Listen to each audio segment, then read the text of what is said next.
আসসালামু আলাইকুম। সবাই কেমন আছেন? আমি মোটামুটি ভালো আছি। তো একটু বাজারে গিয়েছিলাম, ব্যাংকে গিয়েছিলাম। আসার পথে আপেল নিয়ে আসলাম আর লিচু।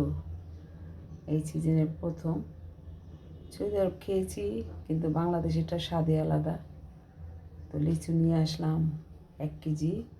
লিচু দেখে এখন কেজি করে বিক্রি করে, ও শখ করেও বিক্রি করে, কেজি করেও বিক্রি করে। তো আমি 1 কেজি নিয়ে আসলাম। আর এই যে আপেল নিয়ে আসলাম। আর মেনলি হচ্ছে এটা, এই যে ঘি, একদম খাঁটি ঘি, জনতা হোটেলের 1600 টাকা কেজি। মানে এত সুন্দর স্মেল এখনই চলে আসছে, মানে রান্না করার আগেই।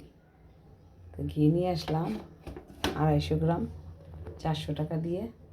তো এটা খেতে খেতে আমি আবার বানিয়ে ফেলবো। আমি নিজে বানিয়ে খাই। তো এখন আমার যেহেতু মাত্র আসছি, এখন আমি ঘিয়ের শরটা জমাতে পারি নাই, তা আমিই বানাবো।